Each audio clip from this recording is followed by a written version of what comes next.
Hello students, आज मैं इस स्टडी विजन चैनल की ओर से आपके लिए 9th क्लास के एनसीईआरटी क्लास नोट्स लेकर हाजिर हुई हूँ। तो हमारा जो पहला चैप्टर है 9th क्लास का वो है चैप्टर फर्स्ट। उसका नाम है मैटर इन आवर सराउंडिंग। आज हम इसी चैप्टर के बारे में जानेंगे कि इस चैप्टर में क्या क्या चीज़ें दी गई हैं और वो जो टॉपिक्स हैं उनको किस तरीके से हमें पढ़ना है और पढ़कर हमें आगे बढ़ना है।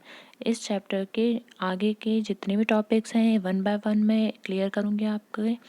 तो चलो हम पढ़ना शुरू करते हैं। सबसे पहले मैं आपको ये बता दूं कि जो मैटर है, मैटर क्या होता है और मैटर के कुछ पार्टिकल नेचर वो भी पढ़ लेते हैं कि जो मैटर होता है उसके पार्टिकल नेचर क्या क्या कहते हैं। सबसे पहली बात, अगर हम मैटर के बारे में देखें तो मैटर सारी चीज़ें जिनके पास भी मास है और जो स्पेस घेरते हैं वो सारी ही चीज़ें क्या कहलाई जाती हैं, वो मैटर कहलाई जाती हैं। जैसे कोई भी चीज़, anything that occupies space and have mass is called matter. और जो हमारे मैटर हैं वो एग्जिस्ट करते हैं in the form of 5 basic elements. किस फॉर्म में? 5 बेसिक एलिमेंट्स के फॉर्म में ये एग्जिस्ट करते हैं। और वो 5 बेसिक एलिमेंट्स कौन कौन से होते हैं? वो होते हैं air, earth, fire, sky and water. ये इम्पॉर्टेंट है। अब हम लोग पुराने ज़माने से पढ़ते आ रहे हैं कि ये 5 चीज़ें बहुत इम्पॉर्टेंट है, air, earth, fire, sky and water. ये 5 तत्व होते हैं जिनके वजह से ही मैटर बन के तैयार होता है। तो ये बहुत इम्पॉर्टेंट है। 5 basic elements, air, earth, sky, fire and water. और मैटर के बारे में अगर हम एग्जांपल लें तो एग्जांपल अभी मैंने बताया कि सारी ही चीज़ें जो भी जगह घेरती हैं, जिनके मास होते हैं, वो क्या होते हैं? वो मैटर होते हैं। तो कोई भी चीज़ अपने आसपास आप देखिए मुड़कर, तो सारी चीज़ जो जगह घेर रही हैं वो सारी क्या कहलाई जाएंगी? मैटर। और जिनके पास मास है साथ साथ वो स्पेस भी ऑक्यूपाई कर रही हैं। जैसे कि चेयर हो गया, बेड हो गया, रिवर हो गया, माउंटेन हो गया, डॉग हो गया, ट्री हो गया, बिल्डिंग हो गया।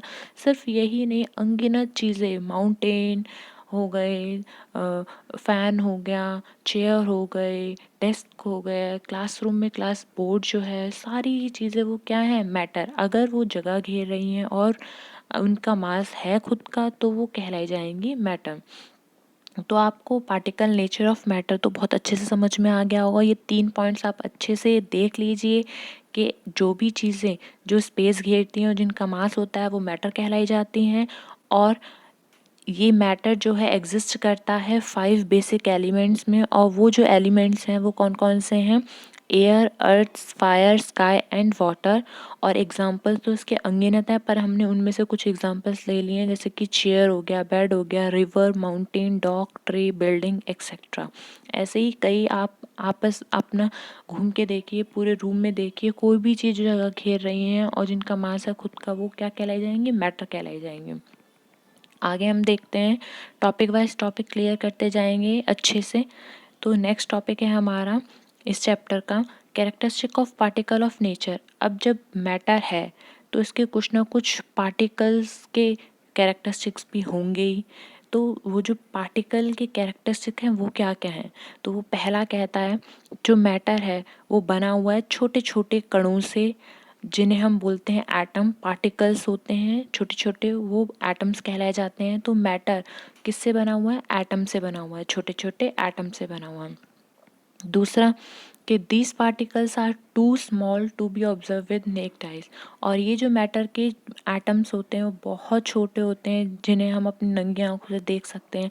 हमें इन एटम्स को देखने के लिए माइक्रोस्कोप की ज़रूरत होती है, हम इन्हें अपने नेक्ड आइज से नहीं देख सकते। तीसरा कहता है कि these particles are constantly moving constantly. जो मैटर है, इसके जो पार्टिकल्स हैं वो इधर से उधर कंटिन्यूसली मूव करते ही रहते हैं, कभी भी एक जगह टिक के बैठते नहीं हैं। चौथा कह रहा है these particles have spaces between them. चाहे कोई भी हो मैटर, लेकिन उनके बीच में कोई ना कोई स्पेस तो होता ही है। तो वो पार्टिकल्स के बीच में स्पेस होता ही है। नेक्स्ट देखते हैं, particles of matter attract each other because of the force of attraction. और पार्टिकल्स जो होते हैं मैटर के वो आपस में एक दूसरे को अट्रैक्ट करते हैं क्योंकि उनके अंदर एक फोर्स ऑफ अट्रैक्शन होती है, जिस फोर्स ऑफ अट्रैक्शन की वजह से वो आपस में एक दूसरे को अट्रैक्ट करते हैं। तो मैंने आपको अभी 5 पॉइंट्स बताए, वो कौन कौन से बताए, कैरेक्टरिस्टिक बताए पार्टिकल ऑफ मैटर के, और वो क्या क्या हैं। मैटर जो है स्मॉल पार्टिकल से बना है जिन्हें हम बोलते हैं एटम्स। दूसरा कहता है कि पार्टिकल्स जो होते हैं बहुत छोटे होते हैं कि हम उन्हें अपनी नंगी आंखों से देख सकें, हमें इन्हें देखने के लिए माइक्रोस्कोप्स की ज़रूरत पड़ती है। तीसरा कहता है कि जो पार्टिकल्स हैं वो मैटर के अंदर के जो पार्टिकल्स हैं, जो एटम्स हैं, वो हमेशा मूव करते रहते हैं। और ये जो पार्टिकल्स हैं हमारे वो उनके बीच में स्पेसेस भी होते हैं और आपस में वो अट्रैक्ट भी करते हैं क्योंकि उनके अंदर फोर्स ऑफ अट्रैक्शन पाई जाती है।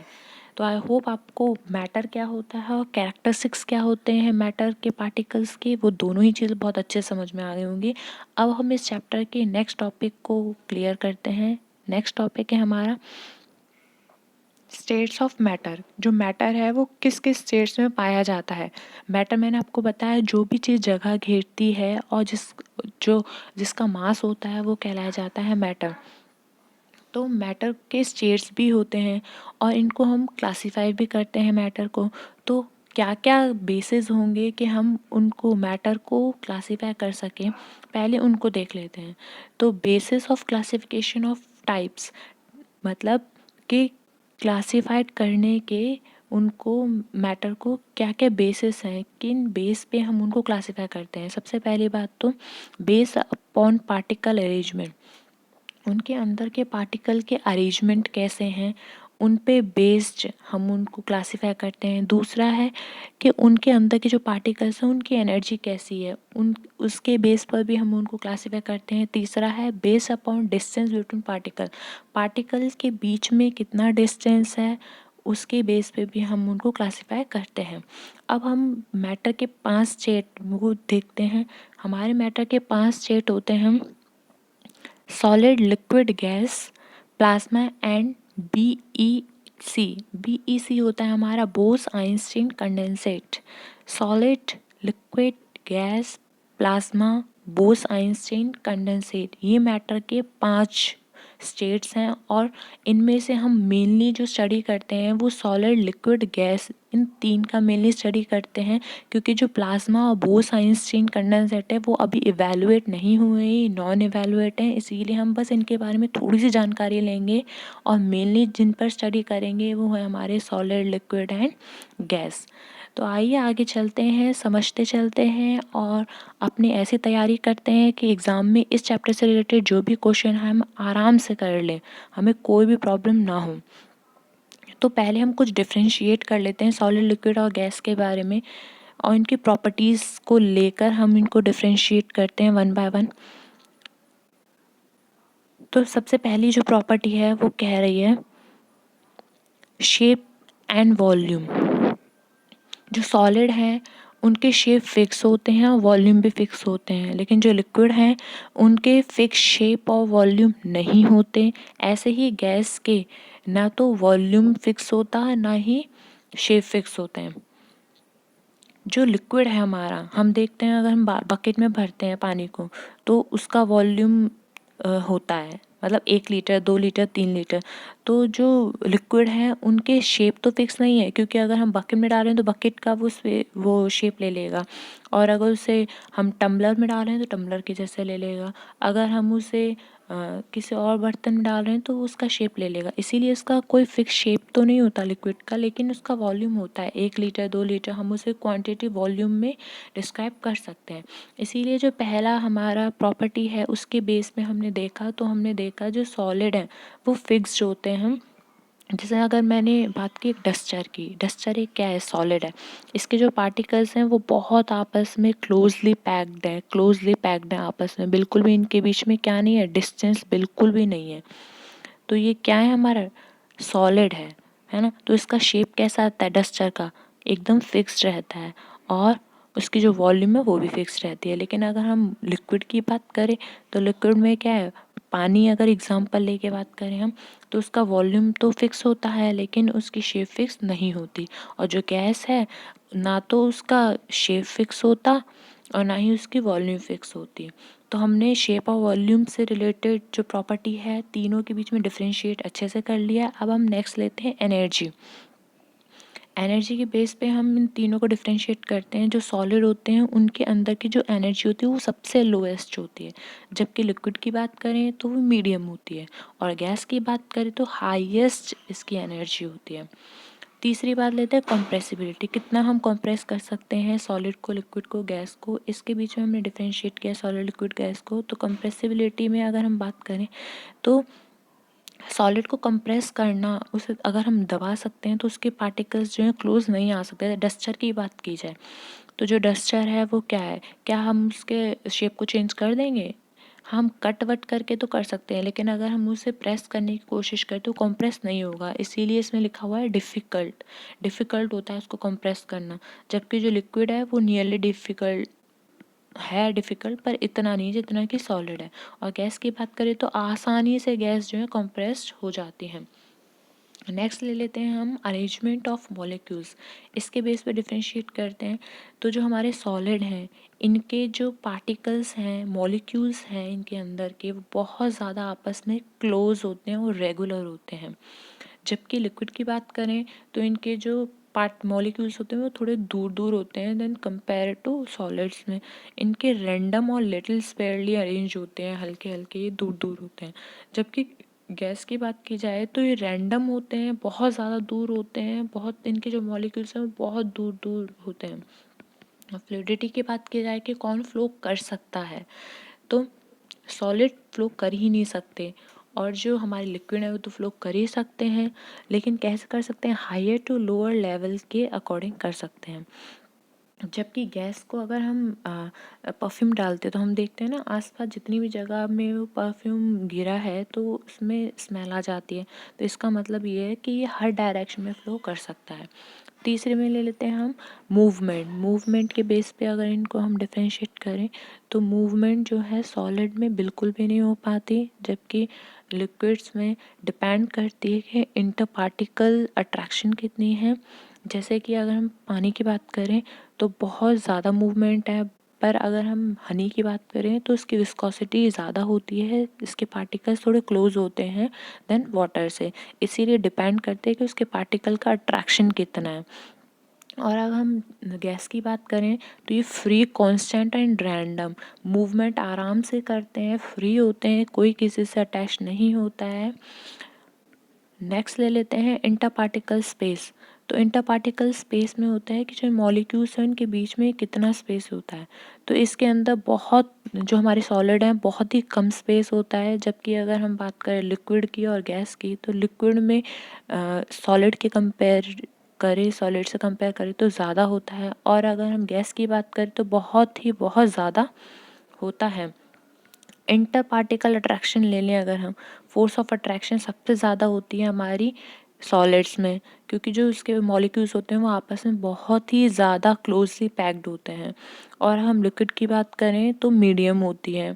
और अगर हम बात करें गैस की तो इंटर पार्टिकल जो अट्रैक्शन होता है उनके बीच के मॉलिक्यूल्स जो होते हैं वो बहुत ही ज़्यादा दूर दूर होते हैं, तो अट्रैक्शन तो बिल्कुल ही नहीं होगा, इसीलिए हमने इसमें बोला है मिनिमम होते हैं। अगर डेंसिटी की बात करें हम तो जो हमारे सॉलिड्स होते हैं उनकी मैक्सिमम डेंसिटी होती है, जबकि जो लिक्विड है उनकी मीडियम डेंसिटी होती है, और जो हमारे गैसेस होते हैं उनकी मिनिमम डेंसिटी होती है, बहुत ही कम डेंसिटी होती है।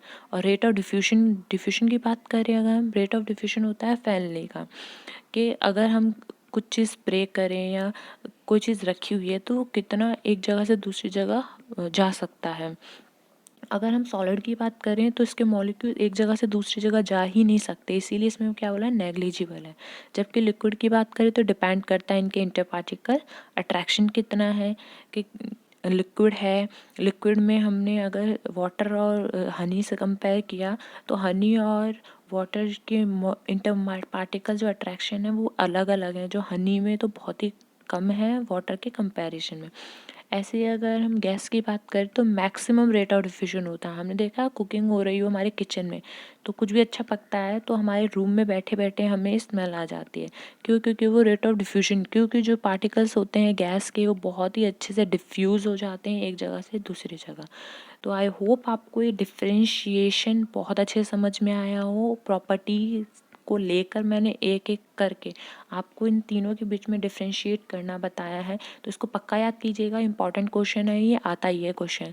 नेक्स्ट आगे टॉपिक पे अगर हम लें तो नेक्स्ट टॉपिक है हमारा प्लाज्मा। हमने सॉलिड लिक्विड गैस के बारे में अच्छे से पढ़ लिया। मैंने आपको बताया था प्लाज्मा और बोस-आइंस्टीन कंडेंसेट भी होता है। इसके 5 जो बताए थे स्टेट्स ऑफ मैटर में, ये 2 जो है नॉन इवैल्यूएटिव हैं, लेकिन हम इनके बारे में कुछ कुछ जान लेते हैं क्योंकि हमें नॉलेज होनी चाहिए।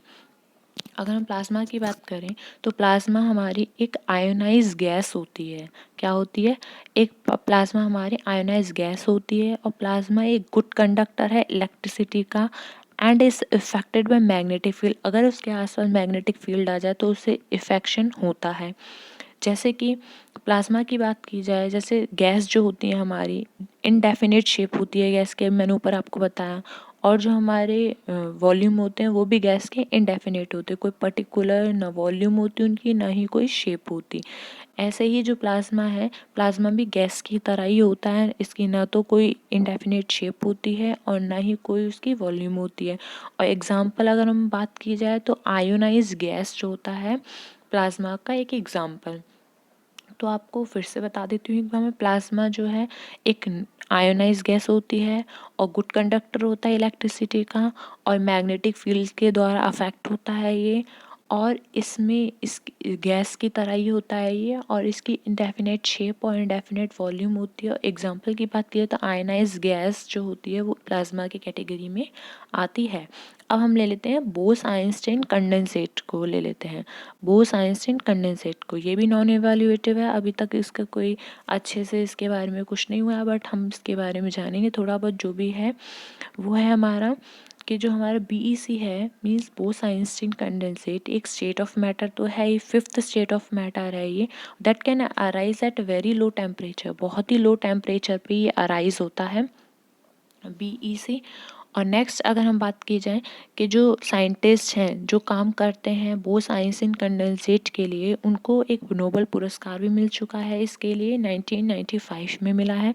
और जो BEC है is all about molecule that are really close to each other. इनके जो मॉलिक्यूल बहुत ज़्यादा क्लोज होते हैं। हमने अभी पढ़ा कि जो सॉलिड है, सॉलिड के अंदर के जो पार्टिकल्स होते हैं, जो एटम्स होते हैं, वो बहुत ज़्यादा क्लोजली होते हैं ना, बहुत ज़्यादा क्लोज होते हैं। जैसे कि ये मान लो कि इसके अंदर के पार्टिकल्स हैं जो आपस में कितने क्लोज हैं, है ना, क्लोज। लेकिन जो हम अगर बात करें BEC के बारे में तो BEC के सॉलिड से भी ज़्यादा ही इसके पार्टिकल्स जो होते हैं आपस में क्लोज होते हैं। नेक्स्ट देखते हैं हम states change of state of matter. अब हमने स्टेट ऑफ मैटर तो पढ़ ही लिए, solid liquid gas Bose Einstein plasma. अब इनके जो चेंज होते हैं स्टेट के उनको भी पढ़ लेते हैं वन बाय वन। तो जो फिजिकल स्टेट होते हैं मैटर के, उनको हम इंटर कन्वर्ट कर सकते हैं, एक फॉर्म से दूसरे फॉर्म में चेंज कर सकते हैं। तो वो तरीके क्या हैं? उनको चेंज करने के 2 तरीके हैं। पहला है हमारा चेंजिंग द टेम्परेचर और दूसरा है हमारा चेंजिंग द प्रेशर। अगर हम टेम्परेचर चेंज कर दें किसी का तो हम तब भी उसके स्टेट को चेंज कर सकते हैं, और उसके प्रेशर को चेंज कर दें तो भी हम उसके स्टेट को चेंज कर सकते हैं। तो हम पहला ही टॉपिक अच्छे से डीपली पढ़ लेते हैं। अगर टेम्परेचर चेंज करें तो कैसे चेंज होंगे, और वो उनके अंदर जो डेफिनेशंस क्रिएट होती हैं वो डेफिनेशन किन किन तरीके से होती हैं, उनको भी वन बाय वन हम इसमें स्टडी करेंगे। तो चलते हैं फिर आगे, हम देखते हैं इसमें effect of change of temperature की बात की जाए तो पहला जो हमारा सॉलिड स्टेट होता है, अगर हम उसको रूम टेम्परेचर में बाहर निकालें, जैसे आइस ले ली, हम एग्जाम्पल के तौर पे भी लेके चलेंगे कि अगर हमने आइस निकाल ली, अगर हमने आइस निकाली रूम टेम्परेचर पे रखी तो क्या होगा, वो हीट होना शुरू हो जाएगी, और हीट होगी तो क्या होगा, वो लिक्विड स्टेट में आना शुरू हो जाएगी। ये आइस है, अगर हमने रूम टेम्परेचर में निकाली तो ये पिघल जाएगी, और पिघलने के बाद क्या बन जाएगी, लिक्विड बन जाएगी, पानी बन जाएगी, वाटर में चेंज हो जाएगी। ये जो चेंज है ये स्टेट का ही तो चेंज है। यहाँ पे तो सॉलिड थी और यहाँ पे ये वाटर हो गई, मतलब लिक्विड हो गई। तो ये चेंज जो आया है वो किसकी वजह से आया है? इस टर्म को हम क्या बोलते हैं? हम इसको मेल्टिंग भी बोल सकते हैं, हम इसको फ्यूजन भी बोल सकते हैं। कि सॉलिड को अगर हमने लिक्विड में चेंज किया तो ये जो होगा इसको हम क्या बोलेंगे? मेल्टिंग या फ्यूजन भी बोल सकते हैं हम। दूसरा अगर हम लें कि लिक्विड स्टेट को अगर हमने गैसेस स्टेट में किया, एग्जाम्पल लेके ही चलेंगे हम, वाटर है, वाटर को हमने किस में चेंज किया है? वाटर को हमने गैस में चेंज किया। तो कैसे करते हैं? अगर हम इवेपोरेशन करते हैं, यहाँ पे पानी पड़ा हुआ है ना, और यहाँ पे सन की रेज बहुत तेज़ी से पड़ रही हैं, तो क्या होगा? यहाँ पे जो पानी पड़ा है वो इवेपोरेट होना शुरू हो जाएगा। इवेपोरेशन तो सब जानते हैं कि लिक्विड का वेपर में चेंज होना, गैस स्टेट में चेंज होना, उसको वेपराइजेशन बोलते हैं। तो इस लिक्विड को गैसेस में चेंज करने का जो मेथड होगा, प्रोसेस होगा, उस प्रोसेस को हम क्या बोलेंगे? वेपराइजेशन। अगर नेक्स्ट बात की जाए, क्या उल्टी बात की जाए कि गैस को जो वेपर है उनको लिक्विड स्टेट में करने के लिए कन्वर्ट, उस मेथड को क्या बोलते हैं? उसको बोलते हैं कंडेंसेशन। जैसे कि जब हम देखते हैं वाटर साइकिल में क्या होता है, सन रेज पड़ रही हैं, है ना, सन रेज किस पे पड़ रही हैं? पानी पे पड़ रही हैं, और पानी इवेपोरेट होके ऊपर जा रहा है और ये बादल बन जाता है और ये गैस फॉर्म में आ जाता है। और जब ये गैस फॉर्म वाटर ड्रॉपलेट्स में नीचे आते हैं तो ये क्या हो रहा है? ये लिक्विड में तो चेंज हो रहा है, और ये इस प्रोसेस को हम क्या बोलते हैं? कंडेंसेशन। क्या बोलते हैं? कंडेंसेशन। ऐसे ही अगर हम लिक्विड से गैस सॉलिड की बात की जाए, पानी है, पानी को मैंने फ्रीज़र में रख दिया और वो कुछ टाइम बाद क्या होगा? सॉलिड स्टेट में आ जाएगा, आइस बन जाएगा। तो इसको हम क्या बोलते हैं? सॉलिडिफिकेशन। क्या बोलते हैं? सॉलिडिफिकेशन, या इसको हम फ्रीजिंग भी बोलते हैं। तो ऐसे ही जो मैंने टर्म वाइज टर्म आपको बताया, एक और चीज़ रह गई है इसमें। अगर हम सॉलिड स्टेट से डायरेक्टली गैसेस स्टेट में करें, फॉर एग्जांपल कैम्फर, कैम्फर हमारे सॉलिड स्टेट होती है। हम लोगों ने देखा है घर में हम लोग बॉक्स वगैरह के अंदर भी नेपथलीन बॉल्स रखते हैं, सफ़ेद कलर की, गोल गोल कलर की होती हैं, लेकिन कुछ टाइम बाद वो अपने आप ही क्या हो जाती हैं? गायब हो जाती हैं। वो गायब होकर एक्चुअली में जाती कहाँ है? वो गैसेस स्टेट में चेंज हो जाती है। तो ये सॉलिड जो होती हैं नेपथलीन बॉल, वो अपने आप ही गैस स्टेट में चेंज हो जाती हैं। ये जो प्रोसेस है इसको हम बोलते हैं सब्लिमेशन। ये प्रोसेस क्या है? कि बिना लिक्विड स्टेट में आए डायरेक्ट वो गैस स्टेट में चेंज हो रहा है, इसको हम क्या बोलते हैं? सब्लिमेशन बोलते हैं। इसको याद रखना, इंपॉर्टेंट टर्म है ये, सब्लिमेशन। ठीक है। अब हम एक एक करके सारे ही टॉपिक को जो मैंने अभी बताया आपको कि सॉलिड से अगर हम लिक्विड में चेंज करें तो ये मेल्टिंग कहलाया जाता है हमारे यहाँ, फ्यूजन कहलाया जाता है। लिक्विड से अगर हम गैसेस में चेंज करते तो इवेपोरेशन कहलाया जाता है। गैस से अगर हम लिक्विड में चेंज करें कंडेंसेशन कहलाया जाता है। अगर हम लिक्विड स्टेट से सॉलिड स्टेट में करें तो सॉलिडिफिकेशन या फ्रीजिंग कहलाया जाता है। और अगर हम सॉलिड से डायरेक्टली गैसेस स्टेट में चेंज करें तो हम उसको सब्लिमेशन कहते हैं, या गैस को हम डायरेक्टली सॉलिड स्टेट में करें तो इसको हम सब्लिमेशन कहते हैं। ऐसे ही हम डेफिनेशंस के अकॉर्डिंग भी एक एक करके इसको पढ़ेंगे। Solid to liquid, solid to liquid में जब हम चेंज करते हैं तो किस तरीके से टेम्परेचर पे इफेक्ट करता है? जब हम टेम्परेचर को बढ़ाते हैं, है ना, on increasing the temperature of solid, जब सॉलिड के टेम्परेचर को हम बढ़ाते हैं तो क्या होता है? पानी को रखो अगर बॉईल करने, तो क्या होगा? जो काइनेटिक एनर्जी है पार्टिकल्स की वो इंक्रीज हो जाएगी। काइनेटिक एनर्जी अगर इंक्रीज होगी तो उसका जो फोर्स ऑफ अट्रैक्शन है पार्टिकल्स के उसके अंदर के, है ना, वो क्या होंगे? वो भी कन्वर्ट होते जाएंगे धीरे धीरे किस में? सॉलिड जो है वो लिक्विड में चेंज होना शुरू हो जाएगा, क्योंकि उसकी जो काइनेटिक एनर्जी है पार्टिकल्स की वो फोर्स ऑफ अट्रैक्शन को तोड़ रही है, और फोर्स ऑफ अट्रैक्शन जब टूटेगा तो जो सॉलिड है वो किस में चेंज हो जाएगा? लिक्विड में चेंज हो जाएगा। और इस प्रोसेस को हम क्या बोलते हैं? मेल्टिंग। तो मेल्टिंग अगर पूछा जाए व्हाट इज मेल्टिंग, तो चेंज होता है सॉलिड स्टेट का किस में? लिक्विड में। इसको हम क्या बोलते हैं? मेल्टिंग बोलते हैं। अगर आपसे पूछा जाए मेल्टिंग पॉइंट क्या है, तो मेल्टिंग और मेल्टिंग पॉइंट सेम नहीं होते। मेल्टिंग तो जस्ट चेंज होना किस में? सॉलिड से लिक्विड में। लेकिन मेल्टिंग पॉइंट क्या होता है? वो टेम्परेचर, वो टेम्परेचर जिसमें एक सॉलिड जो है वो मेल्ट करता है और एक लिक्विड बन जाता है, वो भी एटमॉस्फेयर प्रेशर पर, उसको हम बोलते हैं मेल्टिंग पॉइंट। इसको भी याद रखना। और आपको ये भी पता होना चाहिए कि मेल्टिंग पॉइंट आइस की कितनी होती है? 0 डिग्री सेल्सियस होती है। हमने सॉलिड टू लिक्विड में अच्छे से पढ़ लिया। सॉलिड से लिक्विड में चेंज करने का जो प्रोसेस होता है उसको मेल्टिंग बोलते हैं।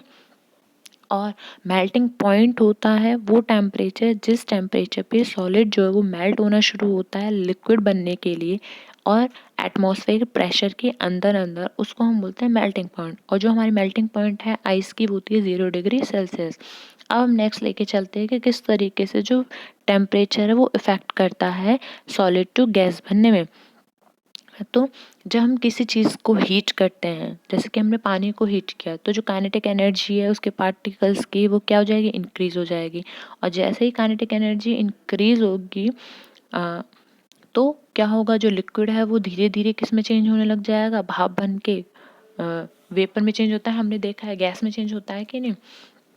जब हम लोग अगर पानी को उबालने रख दें तो धीरे धीरे क्या होना शुरू हो जाता है, वो गैस में चेंज हो जाता है पानी। अगर आप थोड़ा सा पानी एक्सपेरिमेंट कर लो अपने आप ही कि गैस पे रख दो कुछ पानी, तो क्या होगा, कुछ देर बाद उसमें अगर हम चला छोड़ दें गैस को तो वो अपने आप ही धीरे धीरे धीरे वो पानी गायब हो जाएगा। तो ये चेंजमेंट क्या हो रही है, लिक्विड्स टू गैस चेंजमेंट हो रही है। और ये होती कैसे, सेम वही काइनेटिक एनर्जी होती है उनकी जो पार्टिकल्स की, वो इंक्रीज हो जाती है। और जब वो इंक्रीज होती है तो जो लिक्विड है वो गैस में चेंज होना शुरू हो जाता है। तो बॉइलिंग क्या है, तो चेंज, बॉइलिंग है वो चेंज किसका, लिक्विड सब्सटेंस का, किस में, गैस में। और जब हम हीट करते हैं तब, और इसको हम बॉइलिंग पॉइंट, बॉइलिंग बोलते हैं ओनली। और अगर बॉइलिंग पॉइंट की बात की जाए तो वो टेम्परेचर जिस टेम्परेचर पे लिक्विड बॉयल करना शुरू होता है और चेंज होना शुरू होता है गैस में एटमॉस्फेरिक प्रेशर पर, उसको हम बोलते हैं बॉइलिंग पॉइंट। और बॉइलिंग पॉइंट जो होती है पानी की वो होती है 100 डिग्री सेल्सियस। आई होप आपको दोनों ही समझ में आएंगे, सॉलिड टू लिक्विड में कैसे चेंज हुआ और लिक्विड टू गैस में कैसे चेंज हुआ, दोनों के प्रोसेस भी पता चले आपको। अब हम आते हैं तीसरे पे, गैस टू लिक्विड।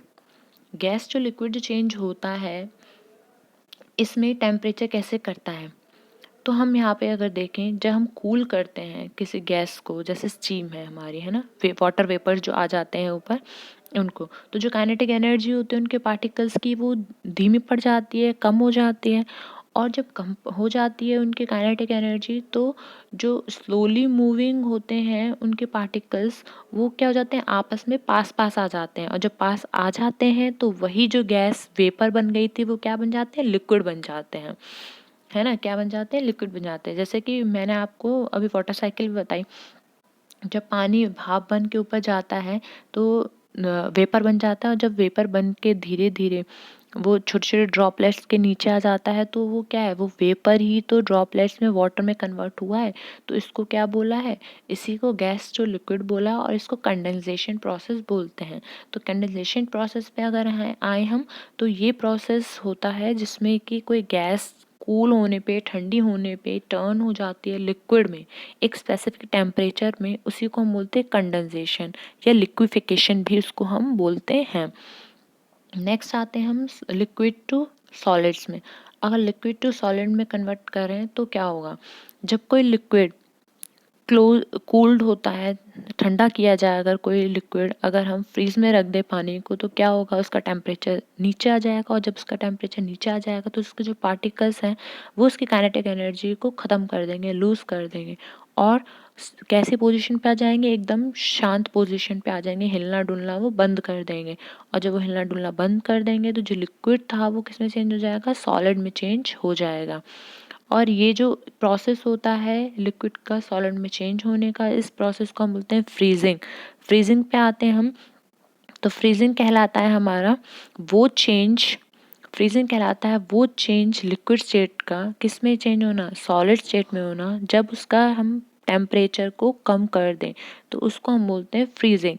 और फ्रीजिंग पॉइंट की बात की जाए तो फ्रीजिंग पॉइंट हमारा वो टेम्परेचर है जिस पर जो स्टेट है सब्सटेंस का वो चेंज हो जाता है लिक्विड से सॉलिड में, किसमें, लिक्विड से सॉलिड में। जैसे हम पानी रखते हैं फ्रीज़र में तो कुछ टाइम बाद क्या होता है, वो सॉलिड में चेंज हो जाता है, आइस में चेंज हो जाता है, उसी को हम क्या बोलते हैं, फ्रीजिंग पॉइंट बोलते हैं।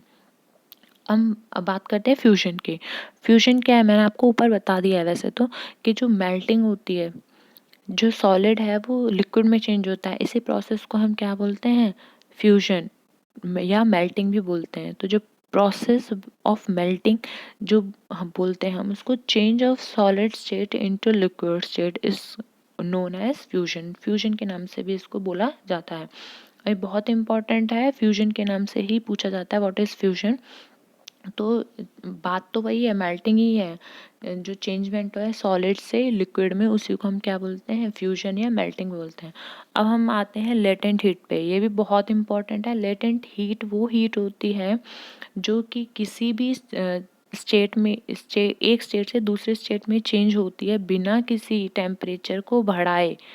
तो जब हम देखते हैं सॉलिड से लिक्विड में चेंज हो रहा है या लिक्विड से गैस में चेंज हो रहा है, तो चेंजमेंट जब स्टेट ऑफ मैटर में हो रही है तो उनमें कोई ना कोई हीट तो होगी ही जो उसमें रिजॉल्व हो रही है, बट हमें दिख नहीं रही। तो ऐसी हीट जो हमें दिखती नहीं है लेकिन चेंजमेंट में काम आती है, ऐसी हीट को हम क्या बोलते हैं, लेटेंट हीट, छिपी हुई हीट भी बोलते हैं इनको हम।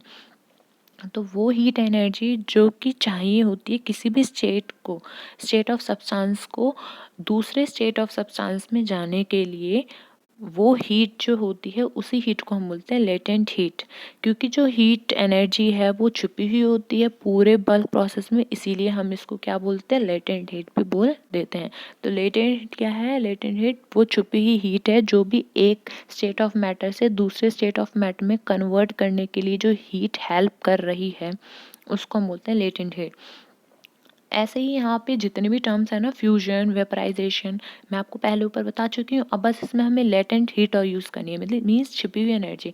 अब यहाँ पे बात आई है फ्यूजन की, तो फ्यूजन हमें पता है सॉलिड से लिक्विड में चेंज करने के लिए जो प्रोसेस होता है उसको हम मेल्टिंग या फ्यूजन बोलते हैं।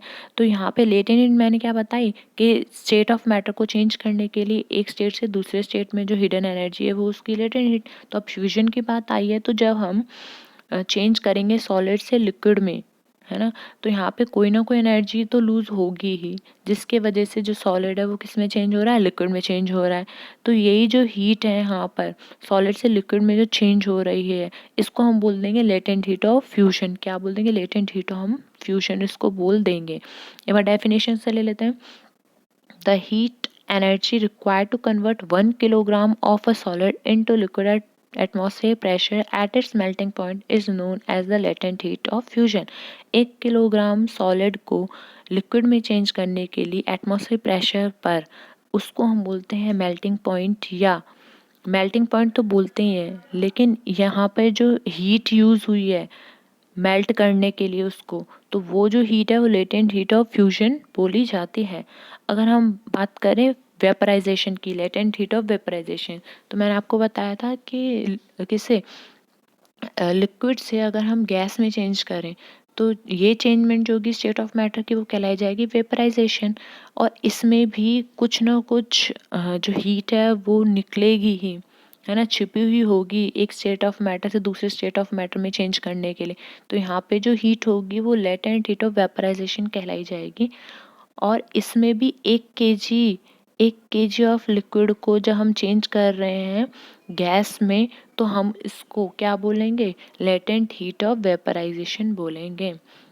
बाय डेफिनेशन ले लेते हैं हम इसके, the heat required to convert 1 kilogram of liquid into gas at atmospheric pressure at its boiling point is known as latent heat of vaporization। वहाँ पे at its melting point था क्योंकि वो मेल्ट होने के पॉइंट पर ही लेना था हमें, और यहाँ पे बॉइलिंग पॉइंट, तो बॉइलिंग पॉइंट हम लोग लेके चलेंगे और इसमें वेपराइजेशन में, ठीक है। अब इससे रिगार्डिंग एक हम इम्पॉर्टेंट नोट देख लेते हैं हम लेटेंट हीट ऑफ वेपराइजेशन से। ये क्या कह रहा है water vapour at 373 kelvin have more energy than water at the same temperature because particles in stream have absorbed extra energy in the form of latent heat of vaporisation. Yes, अगर हम बात करें वाटर वेपर की तो 373 kelvin पर ज़्यादा energy लिया हुआ होता है पानी से। किससे, पानी से ज़्यादा एनर्जी लिया होता है वाटर वेपर। तो क्वेश्चन ये पूछा जा सकता है कि वाटर है, वाटर वेपर है, तो बताइए कि ज़्यादा एनर्जी कौन लेगा, तो हम बोलेंगे वाटर वेपर जो है 373 केल्विन पर वो ज़्यादा एनर्जी लेगा देन वाटर से। क्योंकि क्योंकि ये रीज़न भी बहुत इंपॉर्टेंट है, क्योंकि जो उसके पार्टिकल्स हैं स्टीम में, वो उसकी जितनी भी एक्स्ट्रा एनर्जी है वो उसको क्या कर लेते हैं, लेटेंट हीट ऑफ वेपराइजेशन के फॉर्म में एब्जॉर्ब कर लेते हैं। एक्स्ट्रा हीट जितनी भी उसको एब्जॉर्ब कर लेते हैं, क्या कर लेते हैं, एक्स्ट्रा हीट को एब्जॉर्ब कर लेते हैं। इसीलिए जो वाटर वेपर होता है 373 केल्विन पर ज़्यादा एनर्जेटिक होता है देन वाटर्स के कंपैरिजन से। अगर हम सब्लिमेशन की बात करें तो सब्लिमेशन भी मैंने आपको बता दिया है कि सॉलिड से गैस में डायरेक्टली चेंज होना बिना लिक्विड स्टेट में आए हुए, इसको हम क्या बोलते हैं, सब्लिमेशन। तो इसको हम नॉर्मली बोल सकते हैं द चेंज ऑफ स्टेट, किसका, सॉलिड का, किसमें, गैस में। कैसे, डायरेक्टली, है ना। तो डायरेक्टली सॉलिड से गैस में चेंज होना या गैस से सॉलिड में डायरेक्टली चेंज होना without coming to the state of liquid, इसी प्रोसेस को हम क्या बोलते हैं, सब्लिमेशन कहते हैं। और बहुत इंपॉर्टेंट है, इसको ज़रूर याद करना, विद एग्जांपल याद करना। इसके एग्जांपल नेपेथेलियन बॉल्स एंड कैम्फर, दोनों ही एग्जांपल याद कर लेना। नेपेथेलियन बॉल्स एंड इसके कैम्फर एग्जांपल है, लिख लेना आप कहीं, है ना। अब मैं आपको इंटर कन्वर्जन, मैंने आपको ये पहले भी बता चुका है, फिर से एक बार इंट्रोड्यूस कर देती हूँ। सॉलिड से लिक्विड चेंज हो रहा है तो देखिए क्या हो रहा है, फ्यूजन। और लिक्विड से सॉलिड चेंज हो रहा है तो क्या हो रहा है, सॉलिडिफिकेशन। लिक्विड से गैस में चेंज हो रहा है तो क्या हो रहा है, वेपराइजेशन। और गैस से लिक्विड में हो रहा है तो कंडेंसेशन। और सॉलिड से डायरेक्टली गैस में होना या गैस से सॉलिड में डायरेक्टली होना क्या कहलाया जाता है, सब्लिमेशन। ये टर्म्स एंड फैक्ट्स बहुत इंपॉर्टेंट है, पक्का ही पूछे जाते हैं। इंटर कन्वर्जन्स आपको 3 स्टेट ऑफ मैटर के आने ही चाहिए। हमने ऊपर पढ़ा effect of change of temperature क्या क्या होते हैं, पूरा अच्छे से पढ़ लिया। अब हम पढ़ लेते हैं नेक्स्ट दो जो उसके पार्ट थे, उसका नेक्स्ट था effect of change of pressure. Pressure अगर चेंज हो तो क्या इफेक्ट पड़ता है, तो लेते हैं हम। प्रेशर चेंज होने में तो क्या इफेक्ट पड़ता है स्टेट ऑफ मैटर्स पर। तो हम पहली बात कर लेते हैं गैस जो लिक्विड पर। गैसेस जो है लिक्विफाइड हो सकते हैं जब हम उनमें प्रेशर अप्लाइड करें, है ना। और जब प्रेशर अप्लाइड करते हैं तो क्या होते हैं, इनके जो टेम्परेचर रिड्यूस हो जाते हैं, कम हो जाते हैं। और जब हाई प्रेशर अप्लाई किया जाता है किसी भी गैस पर तो वो क्या होते हैं, कंप्रेस होना शुरू हो जाते हैं।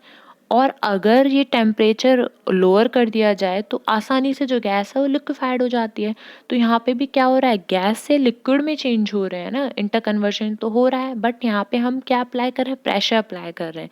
क्या अप्लाई कर रहे हैं यहाँ पे, हम प्रेशर अप्लाई कर रहे हैं, यहाँ पे हम टेम्परेचर अप्लाई नहीं कर रहे हैं। तो प्रेशर भी बहुत इंपॉर्टेंट रोल अदा करता है change of state of matter करने में।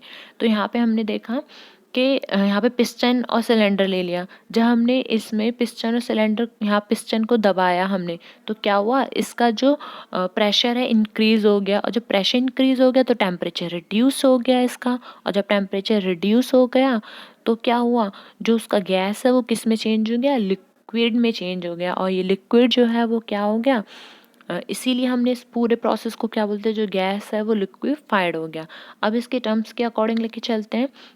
Gases can be liquefied by applying pressure, है ना। अभी मैंने बताया आपको कि गैसेस को हम कैसे लिक्विड में चेंज कर सकते हैं, प्रेशर को अप्लाई करके। और प्रेशर को अप्लाई करते हैं तो टेम्परेचर रिड्यूस हो जाता है, ये भी बताया। और जब कभी हाई प्रेशर अप्लाइड होगा किसी गैस में तो वो क्या कर देगा, कंप्रेस हो जाएगा, दब जाएगा, कंप्रेस हो जाएगा। और कंप्रेस होने पर अगर उसका जो टेम्परेचर है वो कम कर दिया जाए तो जो गैस है वो क्या हो जाएगी, लिक्विफाइड हो जाएगी। मीन्स गैस लिक्विड में चेंज हो जाएगी, है ना। अच्छा, इम्पॉर्टेंट भी है ये, ठीक है। अब एक और इम्पॉर्टेंट चीज़ आपको बता दूं मैं, ये वाली, कि जो सॉलिड CO2 है मीन्स कार्बन डाइऑक्साइड, है ना। तो कार्बन डाइऑक्साइड को अगर हम, ये गैस है, गैस को हम कन्वर्ट करें डायरेक्टली गैसेस स्टेट में, CO2 सॉलिड है, यहाँ पे क्या है, सॉलिड। सॉलिड को हम किस में चेंज कर रहे हैं, गैस में चेंज कर रहे हैं। यहाँ पे ड्राई CO2 है, ड्राई CO2 किसकी है ये, यहाँ पे गैस नहीं है, यहाँ पे सॉलिड में लेके चल रहे हैं हम। तो ये जो CO2 है हमारी वो कन्वर्ट हो रही है गैस स्टेट में, कैसे, जब हम प्रेशर को हम क्या कर रहे हैं, यहाँ पर डिक्रीज कर रहे हैं। और कितना डिक्रीज कर रहे हैं, 1 एटमॉस्फेरिक में। और बिना किसी लिक्विड स्टेट में आए, बिना किसी लिक्विड स्टेट में आए डायरेक्टली हम किस में कन्वर्ट कर रहे हैं, उसको गैस में कन्वर्ट कर रहे हैं। ये रीज़न है क्योंकि यहाँ पे कार्बन डाइऑक्साइड जो है इसको ड्राई आइज हुआ। This is the reason that solid carbon dioxide is also known as dry ice. देखिए यहाँ पे प्रेशर का इफेक्ट पड़ रहा है ना कि सॉलिड जो थी CO2 हमारी कार्बन डाइऑक्साइड वो डायरेक्टली किस में चेंज हो रही है, वो गैस में चेंज हो रही है। तो दो आपके पास एग्जांपल्स हैं, एक तो गैस का लिक्विफाइड होना, लिक्विड में चेंज होना, और सॉलिड का किस में चेंज होना, गैस में चेंज होना, जब हम उसमें अप्लाई कर रहे हैं प्रेशर्स को। अब नेक्स्ट लेते हैं एवेपोरेशन। एवेपोरेशन क्या होता है, मैंने आपको ये भी बता दिया है कि जो हमारा लिक्विड यहाँ पे पड़ा हुआ है, ठीक है, और यहाँ पे सूरज की रोशनी पड़ रही है, तो क्या होगा, कुछ देर बाद वो किस में चेंज हो जाएगा, गैस में चेंज हो जाएगा। तो यही चेंजमेंट किसका, लिक्विड का किस में, गैस में जो चेंजमेंट है, इस प्रोसेस को हम क्या बोलते हैं, एवेपोरेशन। तो the process of conversion of a substance from the liquid state to the gases state at any temperature, किसी भी टेम्परेचर पे लिक्विड का गैस में जो कन्वर्शन हो रहा है, इसको हम बोलते हैं एवेपोरेशन या वेपराइजेशन। अब देखिए एक इम्पॉर्टेंट क्वेश्चन जो इस चैप्टर से पक्का ही आता है, वो है हमारा factors affecting the rate of evaporation. Rate of evaporation को, जो एवेपोरेशन है सॉलिड से लिक्विड का गैस में चेंज होना, ये जो चेंजमेंट है, तो इसमें कैसे हम कौन कौन से फैक्टर्स होते हैं जो इफ़ेक्ट करते हैं, कौन कौन जो इम्पॉर्टेंट फैक्टर्स हैं जो इनको बहुत अच्छे से इफ़ेक्ट करते हैं। तो मैं आपको नॉर्मली बता देती हूँ, तो वो जो फैक्टर्स मेनली इसमें 4 फैक्टर हैं। पहला है हमारा temperature on increasing the surface area को बढ़ा देना, ठीक है। दूसरा है हमारा सरफेस एरिया, पहले मैं आपको ऐसे लिख देती हूँ, पहला है हमारा सरफेस एरिया, और दूसरा है हमारा टेम्परेचर, और तीसरा है हमारा स्पीड। अगर हम स्पीड बढ़ा दें तो भी बढ़ जाएगा, और चौथा है हमारा ह्यूमिडिटी। अब मैं वन बाय वन करके आपको ये चारों ही फैक्टर्स बताऊंगी, चारों फैक्टर किस तरीके से रेट ऑफ इवेपोरेशन को अफेक्ट करते हैं। बहुत ही इंपॉर्टेंट है, इसको ज़रूर ज़रूर ज़रूर इसको याद करिएगा, इम्पॉर्टेंट है ये। तो कौन कौन से फैक्टर है, मैंने आपको चारों फैक्टर बताया। अब मैं वन बाय वन करके आपको ये चारों ही फैक्टर अच्छे से डीपली स्टडी कराने वाली हूँ। तो पहला फैक्टर है टेम्परेचर। यहाँ पे टेम्परेचर दिया हुआ है ना, तो जितना ज़्यादा टेम्परेचर आप देखते हो, किसी दिन बहुत ज़्यादा धूप निकली है ना, और जिस दिन ज़्यादा धूप निकलती है तो हमारे कपड़े जल्दी क्या हो जाते हैं, सूख जाते हैं। तो जितना ज़्यादा टेम्परेचर होगा उतना ही रेट ऑफ इवेपोरेशन भी ज़्यादा होगा। नेक्स्ट अगर हम देख लें मूवमेंट ऑफ एयर, यहाँ पे जो मैंने स्पीड बोली थी, यहाँ पे ऐसे बोल दिया मूवमेंट ऑफ एयर बोल दिया उसको, कि जितनी ज़्यादा, अब अगर सूरज की रोशनी तेज है ही, और साथ साथ अगर एयर और चलने लग जाए, तेज़ हवाएं और चलने लग जाए सूरज की रोशनी के साथ साथ गर्म गर्म, तो क्या होगा, उसका रेट ऑफ इवेपोरेशन और भी ज़्यादा इंक्रीज हो जाएगा। क्यों इंक्रीज हो रहा है, क्योंकि जो पार्टिकल्स हैं वो इवेपोरेट तो कर ही रहे हैं, और साथ साथ जो लेयर है लिक्विड की वो भी जल्दी जल्दी इवेपोरेट हो रही है, और आसानी से वो दूसरे लिक्विड से जो है वेपर में चेंज हो रही है। थर्ड फैक्टर है इसका जो इंक्रीज करता है रेट ऑफ इवेपोरेशन को, ड्राईनेस ऑफ द सराउंडिंग। हाँ, जितनी ही ज़्यादा ड्राई होगा हमारा सराउंडिंग, उतना ही ज़्यादा रेट ऑफ इवेपोरेशन भी इंक्रीज होगा।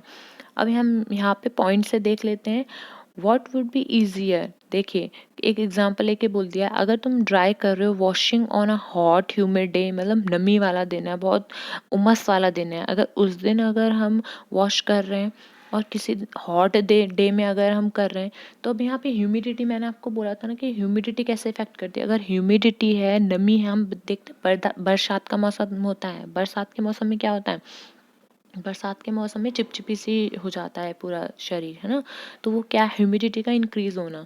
तो बरसात के मौसम में लेकिन बारिश नहीं हो रही है, लेकिन मौसम उस तरीके का है, तो चिपचिपा है, लेकिन वहाँ पे कपड़े जल्दी सूखते नहीं हैं। और अगर उसकी जगह पे ड्राई हॉट डे है, मीन्स बहुत गर्म दिन है, पूरा सूखा हुआ है ना, जैसे मई और जून, ये अप्रैल मई का बात कर लेते हैं। अप्रैल और मई में कैसा होता है, बहुत सूखा हुआ होता है, तो आसानी से कपड़े बहुत जल्दी 12 बजे तक ही सूख जाते हैं। तो यहाँ पे ह्यूमिडिटी जो है अगर इंक्रीज हो जाएगी, तो उसका रेट ऑफ इवेपोरेशन है वो डिक्रीज हो जाएगा। और यहाँ पे अगर हम ड्राई की बात करें कि ड्राइनेस कैसे इफेक्ट कर रही, तो ड्राइनेस जैसे जैसे बढ़ेगी वैसे वैसे रेट ऑफ इवेपोरेशन भी बढ़ेगा। हम चौथे पॉइंट पे आते हैं, वो चौथा पॉइंट है हमारा जो मैंने आपको फर्स्ट बताया था, सरफेस एरिया। जितना ज़्यादा सरफेस एरिया होगा उतना ही जल्दी जो है इवेपोरेशन भी उसमें टेक प्लेस करेगा। जैसे कि अगर मैं बात करूँ, एक कप ले लूँ मैं, है ना, या मैं यहाँ पे एक सॉसर ले लूँ। यहाँ पे एक क्वेश्चन भी है इसी चैप्टर का है कि जो कप में अगर हम गर्म चाय पिए और सॉसर में पिए तो क्या होगा, ठंडा किस में जल्दी होगा और कौन सा आसानी से हम पी पाएंगे। तो इसका सरफेस एरिया हम देख रहे हैं कितना बड़ा है और इसका सरफेस एरिया कितना छोटा है। तो जिसका सरफेस एरिया ज़्यादा बड़ा होगा उसमें इवेपोरेशन जल्दी हो जाएगा। तो इसका सरफेस एरिया ज़्यादा बड़ा है इसलिए इसका इवेपोरेशन जल्दी हो जाएगा। इवेपोरेशन होने के कारण आसानी से इसके अंदर जो भी कंटेंट है लिक्विड वो जल्दी से क्या हो जाएगा, ठंडा हो जाएगा। और जबकि अगर इसकी बात करें तो इसका कंटेंट जल्दी ठंडा नहीं होगा। इसीलिए सरफेस एरिया जैसे जैसे हम बढ़ाएंगे तो रेट ऑफ इवेपोरेशन भी बढ़ता ही है। तो मैंने आपको चारों पॉइंट, सरफेस एरिया, ह्यूमिडिटी, है ना, और क्या था, टेम्परेचर को बढ़ाना और स्पीड को इंक्रीज़ कर देना, ये चारों ही पॉइंट मैंने आपको अच्छे से क्लियर कर दिए हैं। ये बहुत इंपॉर्टेंट भी है। रेट ऑफ इवेपोरेशन को कौन कौन से फैक्टर्स अफेक्ट करते हैं, सरफेस एरिया करता है, ह्यूमिडिटी करती है, टेम्परेचर करता है, स्पीड ऑफ विंड करती है। ये चारों मैंने आपको बता दिए। चलो अब आगे बढ़ते हैं हम, और नेक्स्ट हम इवेपोरेशन और बॉइलिंग दोनों ही एक ही काम करते हैं। क्या करते हैं, लिक्विड से गैस में चेंज होते हैं इसके कंटेंट। तो इसमें डिफरेंस क्या है, इन दोनों ही चीज़ें जो सेम सेम सी लगती है तो इनमें डिफरेंस क्या है। इम्पॉर्टेंट डिफरेंस ये है कि जो हमारा बॉइलिंग होता है, अगर हम यहाँ पे बात करें, अगर हम पतीले में पानी रख दें, ठीक है, यहाँ पे स्टोव है, यहाँ पतीले में पानी रख दें गरम करने के लिए, तो क्या होगा, यहाँ से गरम होना शुरू होगा। धीरे धीरे पार्टिकल्स जो है मूव होना शुरू होंगे और धीरे धीरे धीरे ऊपर तक गर्म हो जाएगा। पहले नीचे से तो शुरू होता है वो गर्म होना, लेकिन अगर हम यहाँ पे इवेपोरेशन की बात करें तो यहाँ सरफेस है कोई, यहाँ पानी पड़ा हुआ है ना, और यहाँ पे इवेपोरेशन सन के द्वारा हो रहा है। तो क्या होगा यहाँ पे, ये तो सरफेस फिनोमिना है जबकि ये बल्क फिनोमिना है। इसके पूरे कंटेंट, एक एक पार्टिकल बहुत अच्छे से गर्म हो जाएगा, जबकि यहाँ पर जो ऊपर पार्टिकल्स हैं वो तो गर्म होंगे, जो नीचे वाले में वो ठंडे रहेंगे वाटर बॉडीज में, है ना। तो इवेपोरेशन, ये इवेपोरेशन है और ये बॉयलिंग है। आपको आई होप समझ में आ रहा होगा।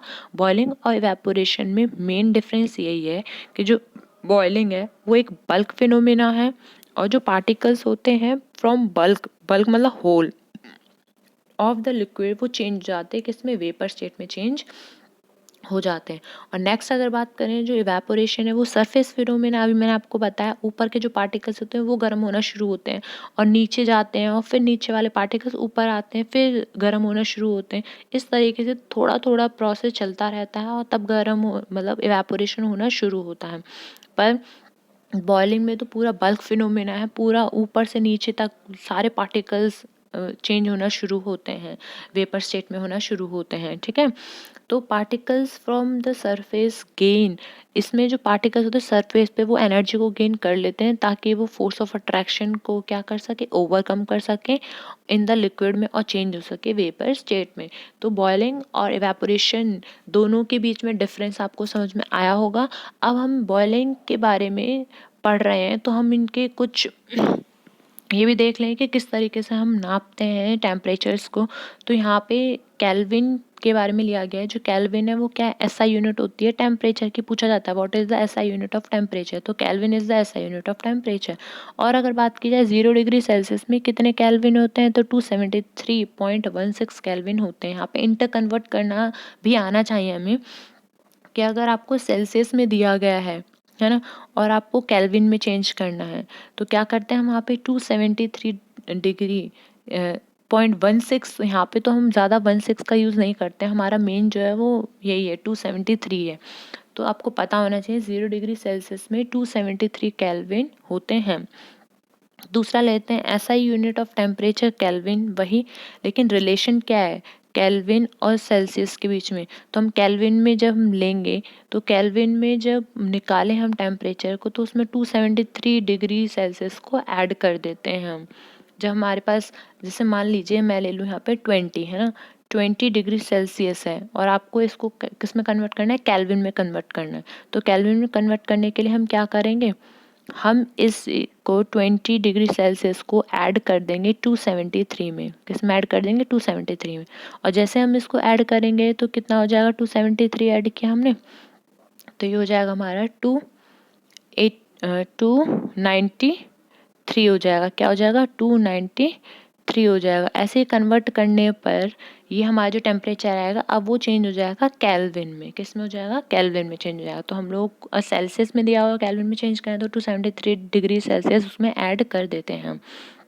नेक्स्ट देख लेते हैं पॉइंट कि kelvin scale of temperatures has always positive sign. हमेशा जो केल्विन स्टेट का स्केल होता है जो टेम्परेचर का वो पॉजिटिव साइन होता है।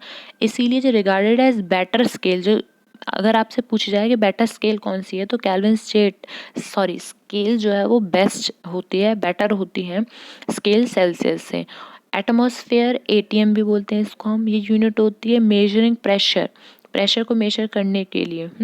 और जो SI यूनिट है हमारी प्रेशर की, ये भी इम्पोर्टेंट है। SI यूनिट ऑफ प्रेशर क्या है? पास्कल है। SI यूनिट ऑफ प्रेशर क्या है? पास्कल है। इसको ज़रूर याद कर लेना। और ये पता होना चाहिए हमें 1 एटमॉस्फेयर में कितने होते हैं? पास्कल। तो 1.01 पास्कल इसमें होते हैं। 1.01 पास्कल होते हैं एक एटमॉस्फेयर में।